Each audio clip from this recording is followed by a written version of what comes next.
shirka golaha wasiirada oo uu hogaaminayay ra'iisul wasaare mudane xasan cali khayre oo waxyaabo badan aad u badan looga hadlay oo saacado badan lagu jiray ayaa ugu horeyn waxa la wareystay wasaaradda amniga iyo wasaaradda gaashaandhigga marka wasiirka amnigu wuxuu ka warbixiyay in maaragtay dhawaan 7 caruur ah oo ay shabaab qaateen oo ah kuwa ay u adeegsadaan inta badan maaragtay qaraxyada iyo maaragtay dilalka qorsheysan oo la rabay inay tababaraan oo ay maaragtay ay u soo adeegsadaan shacabka Soomaaliyeed wiilasha yaryar ay doonayaan maskaxda ka xadeen ayaa waxa la soo qabtay 7 mid wuxuu ku dhintay operationkii intii kalena waa la hayaa oo hay'adaha amniga ay ku jiraan gacantooda sida la wada socono way ilaahay ma hadii uu wasiirka amnigu mar hadii maaragtay 3 bilood iyo waxoogaa maalmood aan maaragtay wax dhibaato aan ka dhicin magaalada Muqdisho iyo dhamaan gobolada oo dhan wasiirka gaashaandhigga isagana waxa uu ka hadlay isku dhafka ciidamada qaranka Soomaaliyeed oo uu maaragtay oo iyaguna meel fiican maraya taas oo maaragtay lagu guuleystay in la isku dhafo ciidamadii haddana loo wado ama loo sameeynayo ama loo qorsheynayo meelihii ay maaragtay lagu hayn lahaa ee la geyn lahaa ee deganaan lahaayeen shabeellada dhexe iyadana waa laga sifeeyay nimankii nabadiidka ahaa al-shabaab shabeellaha hoosana waa laga sifeyn doonaa insha Allah oo qorshahoodu waa socdaa wasiirka qorsheynta ayaa isagana wax laga wareystay maaragtay shirkii golaha ay shirkii ra'iisul wasaaraha iyo wasiiradii maaragtay wada socday ay kaga qayb galeen wadanka Switzerland taasoo maaragtay 3 wasiir oo wadamada ka tirsan ay meeshaas ay maaragtay joogeen wax badan looga hadlay oo ugu horeeyo mashruuci deyn cafinta ee SMB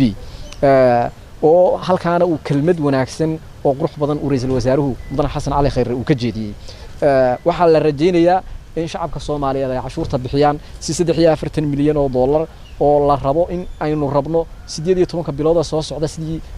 loo bixin lahaa ama loo ururin lahaa si deynta leynooga cafiyo taana dhammaan wasaaradaha iyo maaragtay hay'adaha dawladdu waxay ballan qaadeen in laga wada shaqeeyo shacabka Soomaaliyeedna ay maaragtay deyntaas bixiyaan si maaragtay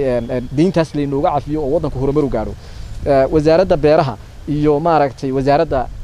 biyaha iyo tamarta iyana waxa ay ka warbixiyeen wabiyada Daawo Jubbo iyo Shabeelle oo maaragtay bariyahan waxoogaa hadalhayn badan ay jirtay oo la rabo sidii looga faa'iideysan lahaa in maaragtay ayaa waxa loo saaray ama looga shaqeyn lahaa maadaama ay yihiin national issue arrin maaragtay sida badaha iyo wabiyadu ay yihiin arrimo aad iyo aad muhiim u ah in maaragtay wasaarado muhiim loo saaro sidii looga shaqeyn lahaa oo maaragtay arrintaas loogala hadli lahaa wadamada aynu dariska nahay oo maaragtay ay danu gaarka inaga dhaxeeyaan waxa loo saaray wasaaradaha ay kamid yihiin arrimaha dibadda maaliyadda iyo wasaaradda beeraha biyaha iyo xanaanada xoolaha si ay maaragtay go'aan uga soo gaaraan maaragtay oo loo falanqeeyo sidii looga faa'iideysan lahaa wabiyadaas 3 wabi ee aynu leenahay oo maaragtay maadaama xoolo iyo beero aynu leenahay wasaaradda arrimaha dibadda ayaa iyaduna warbixin dheer laga dhageystay warbixintaas oo dhinacyo badan taabanaysay warbixintaas oo maaragtay wasiirka arrimaha dibadda mudane Danjire Axmed Ciise Cawad uu warbixin dheer ka jeediyay iyo safaradiisii uu maray sida Kenya Saudi Arabia iyo Ethiopia taas oo maaragtay uu warbixintaasi oo aad iyo aad u dheerayd oo dhinacyo badan taabanaysay haday safaarada noqoto haday noqoto xafiisyo la furayo haday noqoto maaragtay shacabka Soomaaliyeed ee ku nool wadamada dariska aynu nahay sidii maaragtay xafiis loogu furi lahaa maaragtay xafiis ama loogu furi lahaa ay ka shaqeeyaan ugu dambeyn wasiirka arrimaha dibaddu wuxuu sheegay in shirkaasi ay soo galeen waxa uu ahaa dhammaantood mid lagu guuleystay uu ahaa shirkaasi ayuu wasiirku sheegay wasaaradda haweenka iyo xuquuqul insaanka iyadana laga dhageystay warbixintaas oo aad iyo aad muhiim u ahayd iyaduna tafatirnayd waxa kale oo iyadana soo la soo bandhigay jadwal hawleedka shaqo ee tubta siyaasadda loo dhan yahay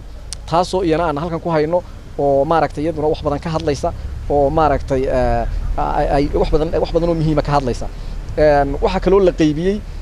sharcigii shirkadaha ayaa isagana la qaybiyay waxa kale oo maaragtay warbixin isaguna laga dhageystay